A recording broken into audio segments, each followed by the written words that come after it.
I'm Jess Harland, 41, part-time nurse, full-time bad decision-maker. I came out to the Outback for a quiet weekend with my best mate, Tash, 2 women, 1 tent, and a box of cheap wine that promised regret. By sunset, the heat was thick enough to chew and the flies had declared war. Around midnight I heard it, a dragging sound, heavy and slow. "Please tell me that's not what I think it is," I whispered. It was. Something massive was moving just outside our tent, and the ground beneath us began to breathe. We'd driven 6 hours from Alice Springs, following a road that barely deserved the name. The van rattled like a dying toaster and smelled faintly of fuel and old sandwiches. Tash, always the optimist, said the silence out here was good for the soul. I said silence is only peaceful when you can trust what's hiding inside it. We found a flat spot by a dried riverbed, pitched the tent crookedly, and declared it perfect. The sun dipped low, painting the sand blood orange, and for a moment it was beautiful. The kind of beauty that tricks you into staying. That night, the wind didn't move. The air hung still, sticky with heat and the taste of dust. We sat outside drinking warm wine, laughing about our lives like we hadn't both made a mess of them. Then, sometime past midnight, the laughter just stopped. It wasn't a choice. Something shifted in the air, subtle at first, like a breath that wasn't ours. The kind of silence that presses against your ears until you start hearing your own pulse. I looked at Tash, and she already knew I'd heard it too. We didn't speak. The night was listening. The first sound came again, slow and deliberate, a scrape across the dirt, close enough to feel through the soles of my feet. Tash whispered that it was just the wind, though her voice cracked halfway through the lie. I held my breath. The dragging sound circled the tent, heavy and sure. It wasn't curious, it was confident, like something that already knew we were trapped. I wanted to move, but my legs refused. It's funny how your body can betray you just when you need it most. I told her softly, "Don't move, it's right outside." The lantern flickered, and in that pulse of dying light I saw it, a shape sliding just beyond the fabric, long and smooth, the sand shifting beneath its weight. Tash whispered my name, small and sharp, and for a moment we both forgot to breathe. The tent sagged slightly inward, as if something enormous had leaned against it. My heartbeat felt like a drum in my throat. I whispered, "Stay still." Her eyes were wide, reflecting the lantern's last glow. And then, the zipper twitched. Not much, but enough to let a breath of cold night slide in. The air changed. The smell of dust turned sour, mixed with something reptilian and ancient. I could feel it, the same way you feel a storm before it hits. The static, the pulse. My skin prickled. We sat frozen, every muscle screaming to run, but our minds knew there was nowhere to go. Outside, the sand hissed softly, like a whisper from the earth itself. I realised in that terrible stillness that out here you're never really alone. The Outback doesn't just surround you, it watches, it waits, and sometimes it moves. By morning, the desert had turned from threat to theatre. Everything shimmered, the sand, the van, even our nerves. Tash brewed instant coffee on the little burner, her hands shaking just enough to spill half of it. Neither of us mentioned the sound, the shape, or the fact that the tent now had a long tear down one side. The silence between us was louder than anything outside. I told her maybe it was a dream, something half-imagined, but she looked at me like she already knew I didn't believe myself. The Outback doesn't deal in dreams, only consequences. We packed faster than we spoke, stuffing the tent and our fear into bags. The van's engine coughed to life like an old smoker, and then died again. I tried to laugh, but it came out as a choke. Tash said we should walk to the highway, maybe flag someone down. I said sure, if someone actually drove past. Out here, miles meant more than distance. They meant risk. I could feel the sun already licking the back of my neck. It wasn't even 8, and the day had begun its slow punishment. She grabbed a flashlight from the dashboard and said we should check the tracks by the riverbed just to be sure. I told her not to, but she went anyway, muttering something about proof. I followed, because what else was there to do? The sand carried everything, our footprints, the breeze, the memory of movement. And there it was, a long groove curving through the dirt, wide as my arm span, fading into the scrub. I felt my stomach drop. Tash stared, whispering that it was too big for a snake. I said, maybe it wasn't just one. By midday, the heat turned vicious. We climbed back into the van, doors open, trying to coax the engine with curses and small prayers. The smell of dust and oil filled our lungs, sticky and metallic. Tash wiped sweat from her forehead and said, "We shouldn't have come out here." I told her that was probably the smartest thing she'd said all weekend, but beneath the sarcasm was something sharper, fear wearing a smile just to keep from cracking. The wind started to rise again, carrying that same low hiss we'd heard the night before. I turned the key one last time, and Sheila coughed alive like she'd just remembered she was a vehicle. Relief hit so hard I almost laughed for real. We tore down the dirt road, the world outside nothing but glare and trembling heat. Tash kept checking the mirrors, her knuckles white on the seat. I told her to stop staring, that whatever it was, it wouldn't chase us, but I didn't believe that either. You don't survive out here by pretending you're safe. You survive by pretending you're faster than whatever's behind you. We reached a clearing just as the sky began to darken again, that strange, bruised purple that means the desert's about to turn. Tash said we should stop, rest, think. I said stopping was what got people killed in stories like these. She laughed, brittle and tired. I caught her eyes in the mirror and saw it there. The same thought I'd been trying to bury all day. Maybe the thing we heard wasn't hunting. Maybe it was warning. But about what? We didn't yet know. Stay with me till the end, because what happened next still makes my hands shake when I tell it. We stopped near a line of ghost gums, their pale trunks glowing against the dusk like bones left to dry. The van wheezed and clicked, surrendering again to the heat. Tash got out first, kicking at the red dirt as if the ground itself had wronged her. I told her to stay close, that the Outback didn't forgive arrogance. She laughed and said, "What's it going to do, bite me?" I didn't answer. Sometimes silence is better than tempting a place that already feels half alive. The wind had gone still again, and that was never a good sign. The camp we set up looked temporary, like we already knew it wouldn't last the night. We ate tinned beans straight from the can, sitting on the van's bumper, trying not to talk about snakes or sounds or shadows. Tash tried a joke about how this would make a great story if we made it out, and I almost smiled before remembering she'd said the same thing last night, right before the noise started. I looked out toward the horizon and said, "If we make it out, I'm never leaving the city again." She said I was too dramatic. When the first sound came, it wasn't dragging this time. It was breathing. Slow, steady, close. The kind of breathing that fills the air with weight. I froze, fork halfway to my mouth. Tash whispered my name, but I could barely hear her over the pulse in my ears. The trees creaked, and something brushed past one, too heavy for the wind to move. I whispered, "Don't panic," even though I was already doing it. The branches rattled again, and then came that unmistakable hiss, long, deliberate, ancient. It wasn't gone. It had followed us. We bolted for the van. Tash tripped halfway, her boot catching a root, and I turned back, yanking her up by the arm.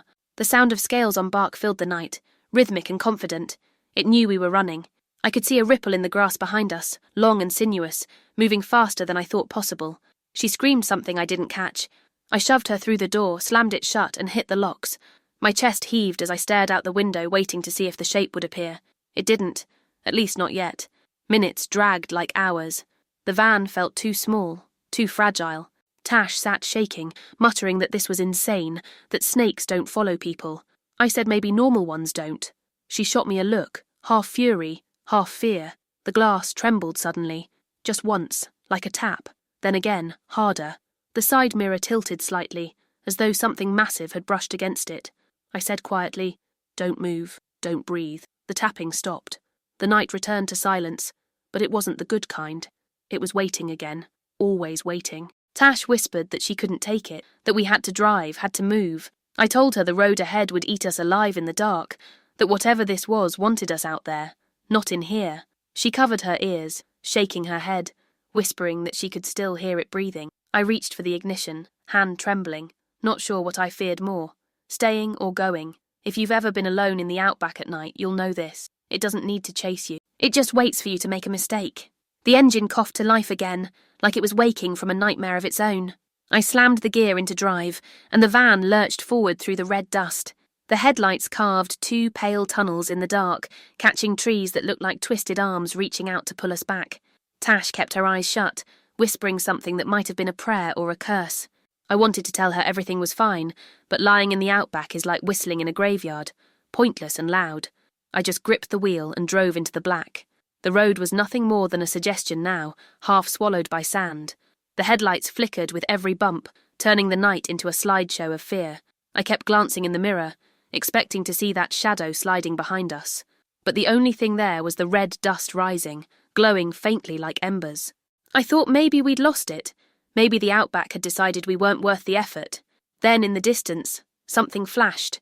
Two small reflections, round and cold, like the eyes of something too patient to rush. Tash saw them too. She didn't speak. After what felt like an hour, the van started to choke again. I begged Sheila like she was a person, whispering, "Please, not now, not here." The steering wheel trembled, the headlights dimmed, and the sound of the engine fell into an uneven cough. I could hear Tash breathing too fast beside me. I told her to calm down. That panic feeds whatever's watching. She asked how I knew that, and I said, because it's exactly what I'd do if I wanted someone to brake. The van sputtered one last time before going quiet. The silence hit like a slap. We sat in the dark, the heat trapped inside turning the air thick and wet. I opened the window a fraction to listen. At first there was nothing, then came a sound. Soft, scraping, steady, not from behind, but from beneath. I froze.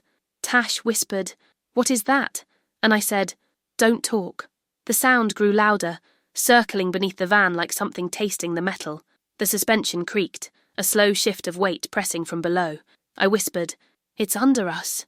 And she began to cry, the sound small, strangled, human in a place that had forgotten humanity. The van jerked once, hard enough to rattle our teeth. Something enormous slid out from underneath, brushing the door panels as it moved. I could feel the vibration through the seat, a living heartbeat beneath the steel. I reached for the flashlight, turned it on, and pointed it out the cracked window. For a second, the beam caught a glimpse. A scale, wide as my palm, gleaming dull gold before disappearing into the red dirt. Tash screamed, and I dropped the light. I told her not to make a sound. She said, "I think it's hunting us." I said, "No, it's playing." We stayed frozen, every second stretching into a lifetime. The desert around us had gone still, like it was holding its breath to watch. I could hear the faint slither again, moving toward the trees, unhurried, confident, the way predators move when they've already chosen their meal. Tash whispered, "We have to run." I told her, "Run where? The desert has no mercy and no map." She pressed her face against her knees, trembling. I looked out into the dark and said quietly, "It's not over. The Outback never lets you go. It just waits until you come apart." The sun rose as if it hadn't seen what the night had done to us. It came up bright, brutal, and far too ordinary. I sat behind the wheel staring at the horizon, half expecting the earth to still be moving. Tash hadn't spoken since before dawn. Her silence was louder than the engine's death rattle. I told her we needed to find higher ground, maybe a station or road sign, something that could prove civilization still existed. She nodded once, the way people do when agreeing to survive out of habit, not hope. The Outback around us felt hollowed out. We started walking east, dragging our shadows behind us like tired ghosts. The ground shimmered with heat, turning every mirage into a promise we couldn't reach. After an hour, Tash stopped and said she could still feel it under her feet, moving somewhere below. I told her to keep walking, that snakes don't follow people all day. She said this one isn't just a snake. I didn't answer, because I knew she was right. There was intelligence in the way it watched, patience in its rhythm. It wasn't hunting for food, it was hunting for a story. We reached an old cattle trough, half rusted and dry. A faded sign nearby read, "Hollow Bend Station, 2 kilometres. Tash's face lit up, desperate relief flashing for the first time in hours. She said, "People?" I said, "Maybe. The Outback keeps its ghosts close." We pressed on, the wind rising in short, hot bursts that carried dust like whispers. I looked back once and saw the dirt shifting near where we'd walked. A ripple under the surface, too fast, too focused. I didn't tell her. There are truths that serve no purpose except to break the mind early. By the time the old homestead appeared, we were half delirious. The place looked like it had been swallowed and spat back out by the desert. Sagging roof, windows gaping, the door hanging by one hinge. Tash rushed ahead, shouting for anyone inside. I caught her arm and said quietly, "Listen." Nothing answered. No birds, no insects, no echo, just air, thick and stale like something had breathed it before us. I told her, "Stay close." She said, "It's empty." I said, "Nothing's empty out here." Every silence has an owner. Inside, the rooms were stripped bare. Dust covered the floor in thick layers, except for a line, a single curved trail winding through the hallway and vanishing under a back door. My stomach tightened. Tash bent to look at it, whispering that it couldn't have come this far inland. I said it didn't care about distance. It cared about us. The boards beneath my feet creaked, the sound small but sharp in the stillness. Something shifted beneath the house, wood groaning, metal scraping, movement slow and deliberate. I said, "It's here," and the floor trembled in reply. We backed toward the doorway, hearts thudding, eyes locked on the trembling boards. A low, wet sound echoed from below, like breath drawn through stone. Tash whispered my name, voice breaking, and I felt something rise inside me that wasn't fear anymore. It was fury. I grabbed the rusted spade leaning against the wall and said, "I'm done running." She said, "You can't fight that." I said, "Watch me." Outside, the wind died again. The desert went still, listening. Whatever was beneath us paused too, as if curious. For the first time, I hoped it could hear me. The spade felt heavier than it should have, rusted metal warmed by the sun seeping through the gaps in the roof. I gripped it tight, the handle slick with sweat, and told Tash to stand behind me. She shook her head, muttering that I'd lost it, that you can't fight the Outback. I said, "I'm not fighting the Outback. I'm fighting what's pretending to own it." The boards beneath our feet trembled again, the sound of wood groaning as something vast moved just below the floor. For a heartbeat, I thought the house itself was breathing. Dust fell from the rafters as the noise grew louder. The walls shuddered, then stilled. Tash pressed her palms to her ears, whispering that we should run. I told her, "Run where? The van's dead, and this thing knows every grain of sand out there." The air thickened with that musky scent again, reptile and rot and heat. I could almost taste it. I raised the spade high and said, "If it wants us, it can come take us." Silence followed, deep and complete, before the boards beneath my feet split with a sound like bones cracking. The floor gave way, splintering under my boots. I dropped to my knees as the boards collapsed, revealing a hollow black pit beneath. A wave of hot air rushed up, carrying the smell of soil and something alive. I saw movement in the dark, a shimmer of scales twisting through the shadow. Tash screamed my name, grabbing my arm to pull me back. I could feel the spade slipping from my hand. The boards moaned again, bending, ready to give way entirely. I said, "Don't let go." She said, "I can't hold you." Her fingers trembled, slick with panic. I swung the spade down blindly into the dark. It hit something solid, then soft, like striking wet leather. A hiss exploded from below, long and furious, shaking the air. The house trembled as if in pain. Dust poured down from the ceiling, choking us both. I shouted, "Go, now!" and shoved her toward the doorway. She stumbled outside, falling into the dirt, while I crawled after her, lungs burning, hands bleeding from the splinters. Behind me, the floor buckled upward, boards snapping, as something massive surged beneath the house like a rising wave. Outside, the wind had returned, sharp, cutting, carrying grit that stung our faces. Tash gasped, asking what I'd done. I said, "I made it angry." She said, "That's not smart." I said, "It's the only thing that's ever listened." The ground under the house shifted again, bulging upward, then caving in completely with a thunderous crack. The entire structure groaned and sank a few feet, swallowing dust and debris. From the darkness came one last sound, low and guttural, before the earth fell silent again. For a moment, I thought it was over. I was wrong. The stillness didn't last. From the far side of the house, something began to rise. The roof sagged, then tore apart like paper as a long, gleaming shape pushed through, scales catching the sunlight, golden red like the sand itself. It was bigger than I had imagined, older than anything that should exist. Tash screamed, backing away, but I couldn't move. I said quietly, "You've had your fun. Now it's my turn." The creature stilled, tongue flicking the air as if it understood. Out here, vengeance wasn't a word. It was the language of survival. It stared at me through the haze of dust and sunlight, its eyes dull gold and unblinking, ancient in a way that made the air itself seem older. The snake's head alone was the size of the van's bonnet, scales layered like shards of metal, each one moving with the rhythm of its breath. Tash whimpered beside me, saying we had to run, but I couldn't. The weight of its presence pinned me to the earth. I said, "It's not here to kill us." She said, "Then what does it want?"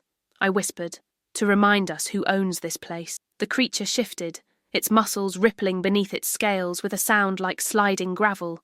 I took a step forward before I realized what I was doing. My shadow touched its face and it froze, tongue flicking the air between us. The scent of earth, blood, and metal filled my nose. I said, "You've followed us long enough. The Outback's had its joke.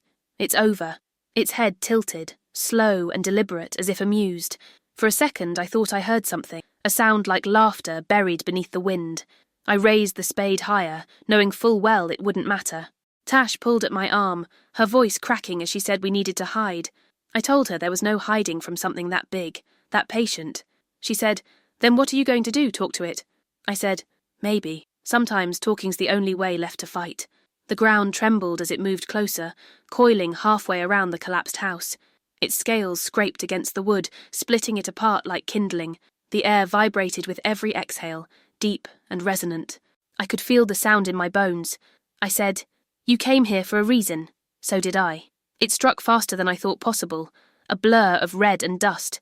I dove aside, hitting the ground hard enough to knock the air out of me. The spade clattered somewhere out of reach.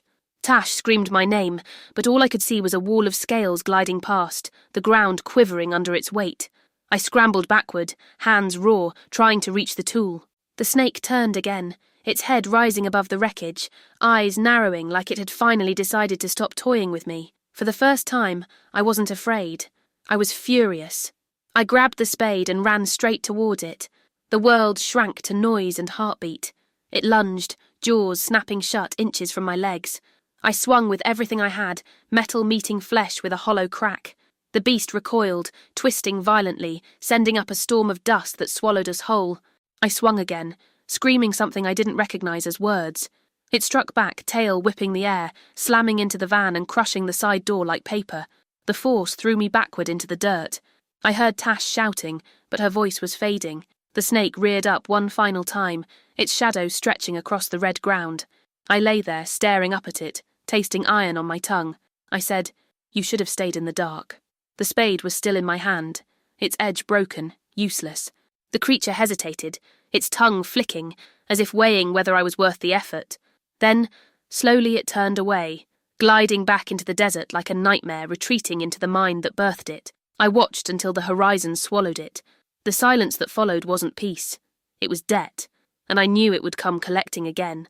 The dust hadn't even settled when Tash grabbed my arm, shaking me hard enough to rattle my teeth. She asked if I was insane, screaming that I could have been killed. I said quietly, "It's gone, and that's what matters." She laughed, the kind of laugh people use when they're too close to breaking. "Gone?" she said. "Nothing that big just leaves." I looked toward the horizon where the sand still shimmered and said, "Maybe it doesn't leave. Maybe it waits." Her face went pale at that, but I didn't care. Something inside me had shifted. Fear had finally burned itself out. We stayed near the ruins until the sun began to dip again, watching the light bleed out of the sky. The air was heavy with silence, thick enough to taste. I could see the van in the distance, its side crushed, one wheel half buried in sand. I told Tash we'd have to move before dark. She said she couldn't, that the desert wasn't safe. I told her safety's a myth. You just trade one danger for another. She stared at me like she didn't recognize the person talking. Maybe she didn't. The Outback changes you. It takes, then reshapes what's left. By the time we reached the van, the air had cooled and the first stars blinked awake. I turned the key just to see what would happen. The engine gave a cough, a sigh, and then nothing. I told Tash we'd sleep inside, that if the thing wanted us again it would have to break through steel. She said, "You really think metal means anything to something that size?" I said, "No, but believing it does might keep me sane." She didn't argue. The desert at night doesn't care for logic. It only rewards persistence and a hint of madness. Inside the van, the silence stretched. Tash lay curled against the seat, eyes open, unmoving. I stared out the windshield, tracing the horizon with my finger, watching for movement. Hours passed, or maybe minutes. Time had stopped meaning anything. I thought about home, my flat in Darwin, the hum of streetlights, the sound of neighbours arguing through thin walls. None of it felt real anymore. I whispered, "We'll make it out." And she asked if I actually believed that. I said belief doesn't matter. Action does. Outside, the sand shifted once, a sigh from something old remembering our scent. Sometime before dawn, a new sound reached us. Not the hiss of scales, but an engine. A low, distant rumble that grew louder until headlights cut through the dark. A battered ute rolled into view, paint faded, front bumper tied on with rope. The driver was an old man with skin like worn leather and eyes that looked carved from the land itself. He said, "You two look like hell," and I told him we'd been camping. He laughed softly, a sound that didn't match the words, and said, "Out here, camping and dying usually mean the same thing." He gave us water and asked where we'd come from. I pointed west, toward the dunes, but he frowned and said there's nothing out there. I said, "There was." He studied me for a long moment, then said quietly, "You saw it, didn't you?" I didn't answer. He nodded like he'd expected silence. Said, "My grandfather saw it once. Said the earth moves when it's hungry." He He started the ute again and told us to get in. As we drove off, I looked back one last time. The sand was smooth, untouched, but I swear for a second it blinked. The old man's ute rattled like bones in a tin can as we tore down the dirt track. The headlights cut across the dunes, painting the world in flashes of red and gold. Tash sat silent in the back seat, staring out the window as though afraid to blink. I asked him how long he'd been out here. He said long enough to know the Outback doesn't forgive visitors. When I asked what he meant, he said, "You don't walk this land. It walks through you." His voice carried the weight of sand and memory, and I believed every word. We reached a weathered shack before dawn, half buried under the slope of a dune. The man parked, stepped out, and said we'd be safe for a while. His name was Bill, though it didn't fit him. He looked like a story told too many times, a man more rumour than real. Inside, the place smelled of dust, kerosene, and time. I asked if he'd seen it too. He poured himself a drink and said, "Not for years. Thought maybe it had gone back underground, but these things don't vanish. They wait until someone wakes them again." He looked straight at me when he said it. Tash refused to go inside, sitting by the door like a frightened dog. She whispered that she wanted to go home, that she couldn't stay another night in this cursed desert. I told her we'd leave soon, but the words felt weak, stripped of promise. Bill watched us with a calm that was almost cruel. He said, "Leaving doesn't help. It'll follow you if you take its attention with you." I asked what it wanted, but he didn't answer. Instead, he stepped outside and looked toward the dunes, eyes narrowed as if listening to something only the old and broken could hear. The sun rose, pale and thin, as if afraid of what daylight might reveal. We sat in silence, eating dry crackers and trying not to think. Every sound felt wrong, too sharp, too heavy, like the world was holding its breath again. Then came a tremor, faint but real, running through the ground beneath our feet. Bill said, "It's moving early." His face didn't change, but his hands tightened around the cup. Tash whispered that it found us again. I said, "Maybe it never lost us." I could see the horizon trembling, the sand rippling like water disturbed by something beneath. Bill grabbed an old rifle from the corner and said it wouldn't do much, but it made people feel braver. He handed it to me, and I took it without hesitation. The air outside had changed, thicker, charged. The ground bulged once, a slow pulse rising under the earth, then stilled. I said, "Why me? Why us?" He said, "The Outback remembers everything it touches, especially fear. Maybe it just wanted someone who fought back." Tash screamed then, pointing toward the dunes. The sand was shifting again, a long, curved line cutting across it, too precise to be the wind. It rose higher this time, bursting through the surface in a roar of sand and scale. The light hit its body, and for a moment the desert looked alive, shimmering gold and crimson. I raised the rifle and fired once, the sound swallowed by the vastness around us. The creature didn't flinch. It simply watched. Then it sank back down, vanishing beneath the dunes as though mocking me. Bill said softly, "That's its way of saying goodbye." I said, "No, that's a promise." He smiled, sad and certain. When we finally drove away, the desert stretched endless behind us, silent, patient, waiting for the next fool to forget its name.